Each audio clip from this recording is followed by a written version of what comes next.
భక్తులందరికీ నమస్కారం అండి. దేవి అనుగ్రహం ఛానల్కి స్వాగతం.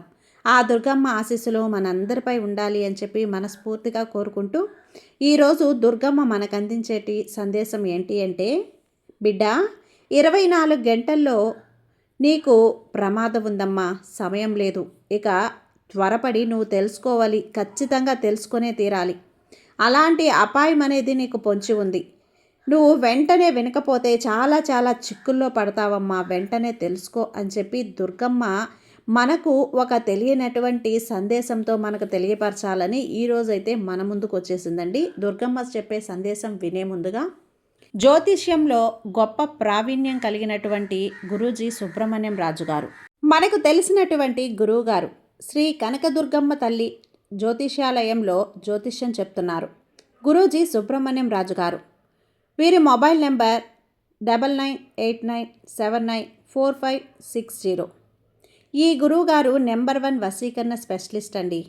ప్రేమ, పెళ్లి, ఉద్యోగం, రాజకీయం, విదేశీ ప్రయాణం, ధనం నిలకడగా లేకపోవటం, భార్యాభర్తల మధ్య గొడవలు, ఆస్తి తగాదాలు, అప్పుల బాధలు, స్త్రీ పురుషులకు ఎలాంటి గుప్త సమస్యలున్నా నెంబర్ 1 వశీకరణ స్పెషలిస్ట్ గురూజీ మీ ఇంటి దగ్గర మీ మీద చెడు ప్రయోగం జరిగిన నరదృష్టి, నరఘోష, సంతాన సమస్యలు, మానసిక సమస్యలు, గుప్త సమస్యలు, భార్యాభర్తల మధ్య, లవర్స్ మధ్య అనుమానాలు, అపార్థాలు, అత్తాకోడల మధ్య సఖ్యత లేకపోయినా ప్రతి ప్రాబ్లంకి కూడా చక్కటి పరిష్కారాన్ని అయితే అందిస్తున్నారు. మీ వివరాలన్నీ కూడా చాలా జాగ్రత్తగా ఎవ్వరికీ తెలియకుండా ఉంచుతారు. కాబట్టి ఈ స్క్రీన్ మీద ఉన్నటువంటి నెంబర్కి ఒక్కసారి కాల్ చేయండి. నంబర్ 9989794560. మీరు ఏది అడిగినా సరే, మీ ప్రాబ్లం ఎలాంటిదైనా సరే ఫోన్లోనే మీకు పరిష్కారం చూపిస్తారు. ఫోన్ ద్వారా కాంటాక్ట్ అవ్వండి, లేదంటే గురువుగారిని డైరెక్ట్గా కూడా కాంటాక్ట్ అవ్వచ్చు. మీ ఎలాంటి సమస్యకైనా సరే పరిష్కారం అనేది 2 రోజుల్లోనే గురూజీ మీకు చూపిస్తాడు. ఏదైనా సరే నమ్మకంతో ఫోన్ చేయండి, నమ్మకంతో మీ సమస్యను పరిష్కరించుకోండి. జై దుర్గమ్మ.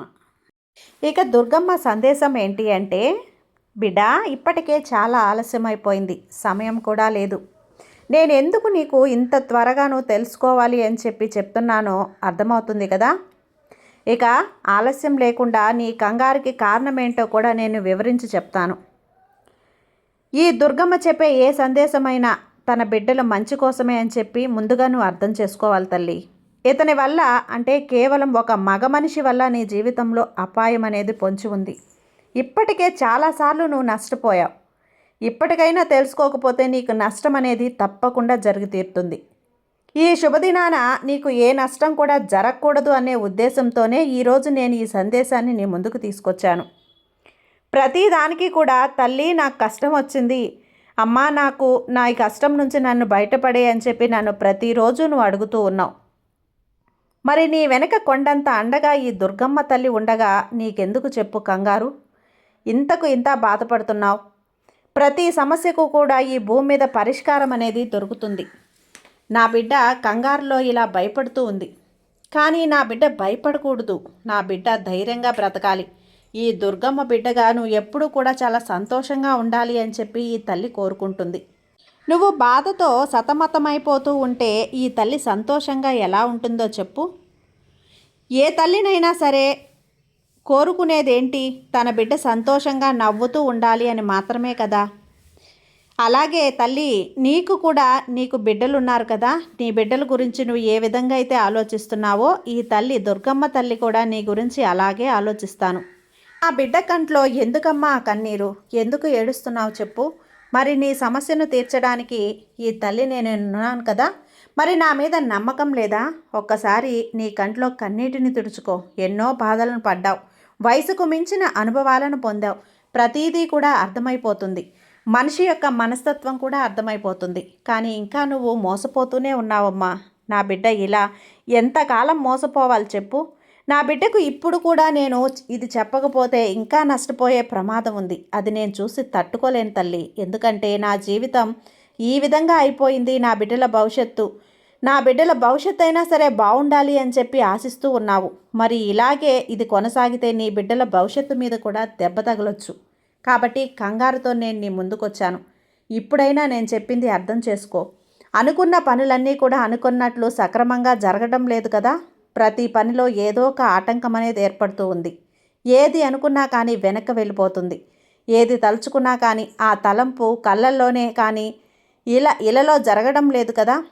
మనశ్శాంతి, నిద్ర, సంతోషం, పెదవుల మీద చిరునవ్వు, మనసులో ఆనందం అన్నింటినీ కూడా కోల్పోయి ఒక మోడులా బ్రతుకుతున్నావు కదా. అసలు దేని గురించి ఆలోచించాలి, ఏ కలుంది నా బ్రతుక్కి అని నిరాశతో కృంగిపోతున్నావు. మరి ఇవన్నీ నాకు తెలుసమ్మా. నిన్ను వెన్నంటే ఉండి నీ కష్టాలని గమనిస్తూ ఉన్నాను కాబట్టే నీ కష్టాలని తీర్చాలి అనుకుంటున్నాను తల్లి.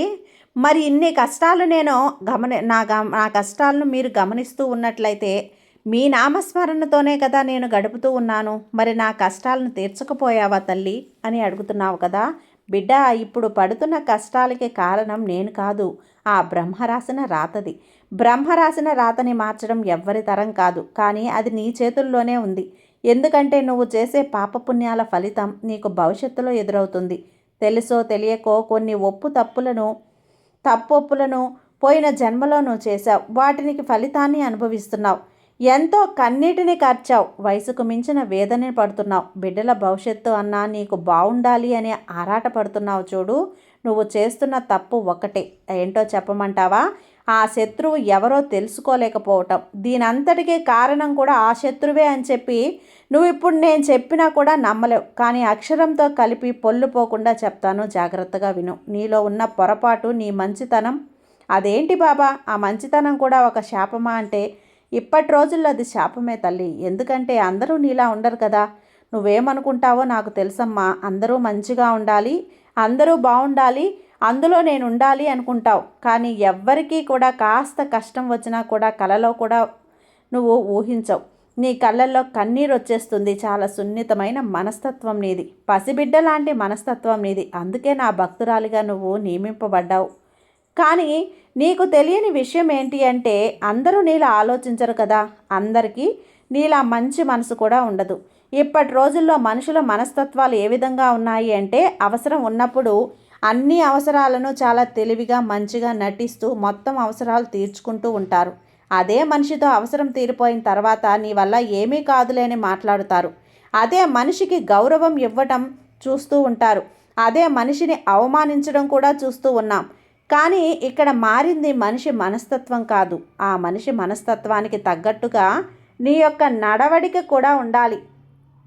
ఎప్పుడైనా కానీ ఒక విషయాన్ని గుర్తుంచుకో, ముళ్ళుని ముళ్ళుతోనే తీయాలి. ఎక్కడ పోగొట్టుకున్నావో అక్కడే వెతుక్కోవాలి. మనిషికి ఖచ్చితంగా పట్టుదల అవసరం. నీతోనే ఉంటూ, నీ వెన్నంటే ఉంటూ, నీ మంచి చెప్తున్నట్లు నటిస్తూ, నీకు మంచి జరగాలి అని కోరుకుంటున్నట్లుగా చాలా చక్కగా నటిస్తూ నీ వెంటే ఉంటారు. పా అనే అక్షరం ఉన్న వ్యక్తి నీ జీవితంలో ఉన్నాడు. అది తెలుగులో పా, ఇంగ్లీష్లో పి. ఈ యొక్క లెటర్ ఉన్న అక్షరం ఉన్న మగ మనిషి నీ జీవితంలో ఉన్నాడు. మీరు ఏం చేస్తున్నారు అంటే కనుక నీతో మంచిగా నటిస్తున్నారు, ఒక మంచి స్నేహాన్ని చూపిస్తున్నాడు, ఒక మంచి కుటుంబం సభ్యుడిగా ప్రవర్తిస్తున్నాడు. ఈ ప్రవర్తన అంతా చూసి నువ్వు గుడ్డుగా నమ్మేస్తూ ఉన్నావు. అతని అవసరాలన్నీ కూడా తీరుస్తున్నావు. అతనితో నీ యొక్క బలం చెప్తున్నావు, నీ యొక్క బలహీనత చెప్తున్నావు. నేనున్నాను అని చెప్పి నమ్మించి నీ గురించి నలుగురికి చెప్పి నీవు ఏ పనులైతే జరపాలి అని చెప్పి నిర్ణయించుకుంటున్నావో ఆ పనులన్నింటినీ ముందుగానే తెలుసుకొని ఆ పనులు నీ జీవితంలో విజయవంతం కాకుండా ఎక్కడికక్కడ నిన్ను నష్టానికి గురి చేస్తూ పెదాల మీద చిరునవ్వు నీకు అసలు లేకుండా చేస్తూ ఉన్నాడు. ఇప్పటికైనా కానీ తెలుసుకోకపోతే నేను కూడా నిన్ను కాపాడలేను తల్లి. ఎందుకంటే అతని వల్ల నువ్వు ఇప్పటికే చాలా చాలా జీవితాన్ని నష్టపోయావు, చాలా కోల్పోయావు. నీ ఆనందాన్ని కోల్పోయావు, నీ కలలన్నింటినీ కోల్పోయావు. కేవలం మిగిలింది ఒకే ఒకటి, అది నీ కన్నీరు మాత్రమే. నీ కుటుంబంలో జరిగే విషయాలన్నింటినీ కూడా నువ్వు గోప్యంగా ఉంచుకోవాలి తల్లి. ఎవ్వరికీ చెప్పకూడదు. ఎవరికైనా చెప్పావు అంటే ఇక నీ జీవితం నీకు లేకుండా పోయినట్టే. నీ బరువు దించినట్లుగా నీకు అనిపిస్తుంది తప్ప ఉపయోగం ఏమీ ఉండదు. మరి అలా చెప్పుకోవడం అంటే నీ తల్లిదండ్రులను కూడా నువ్వు నీ తల్లి లాంటి నాకు చెప్పుకోవాలి కదా.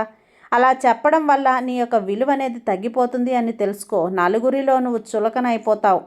నలుగురు నిన్ను తక్కువగా చూసి మాట్లాడతారు. ఎందుకంటే అందరూ నీలా మంచిగా ఉండరు కదా. ఇక్కడున్న ప్రపంచం అంతా కూడా స్వార్థంతో, ఈర్ష్యతో నిండిపోయింది. ఎవరి డబ్బు ఉంటే వారి వెనకాలే ప్రపంచం పరిగెడుతుంది. నీలా బాధపడే వాళ్ళు పక్కన ప్రపంచం నిలబడదు.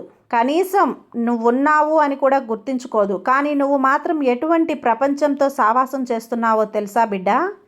ఇప్పటికైనా కానీ పి అనే అక్షరం ఉన్న వ్యక్తి నీ జీవితంలో వచ్చాక ఏ రకంగా ఉంది నీ జీవితం అంటే, నీ జీవితంలోకి రాకముందు ఏ రకంగా ఉంది అని ఒక్కసారి ఆలోచించుకో. నీ జీవితంలో అతను రాకముందు సర్వస్వం అన్నట్లుగా ఉండేదానివి. ప్రతి చిన్నదాన్ని కూడా జీవితంలో వచ్చిన తర్వాత నీ జీవితం నవ్వుతూ బ్రతికేదానివైపోయిందమ్మా.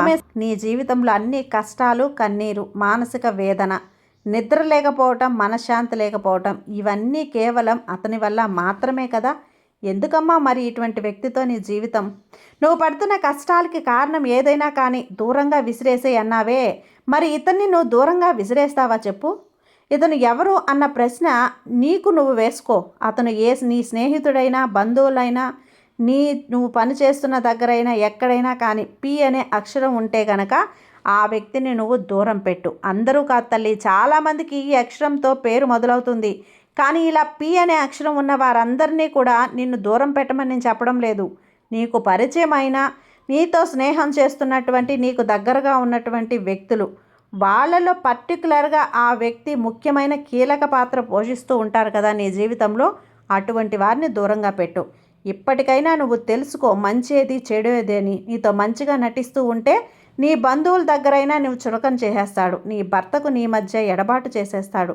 నీ బిడ్డలకి నిన్ను శత్రువుల్ని చేసేస్తాడు. ఇలా చెప్పుకుంటూ పోతే చాలా కష్టాలకి కారణం కూడా అతనే తల్లి. ఇప్పటికైనా కానీ ఇతన్ని దూరంగా పెట్టేసేయి. ఇప్పటికైనా మించిపోయింది ఏమీ లేదు. నువ్వు సాధించాలి అనుకున్న జీవితం చాలా ఉంది. నువ్వు సంతోషంగా గడపాల్సిన జీవితం కూడా చాలా ఉంది. అన్నీ కూడా నువ్వు కోరుకున్నట్లే జరుగుతాయి. నీ మనసుకు నచ్చినట్లే జరుగుతాయి. దేని గురించి భయపడకు, దేని గురించి ఆలోచించకు. నీ భర్తలో మార్పు కూడా వస్తుంది. నువ్వు కోరిన ఉద్యోగం వస్తుంది. సమస్తం నీకు వచ్చేటట్లుగా నేను చేస్తాను. అర్థమైంది కదా? సంతోషంగా ఉండు, ఆనందంగా ఉండు. అతన్ని దూరం పెట్టి ఆ అపాయం నుంచి తప్పించుకో.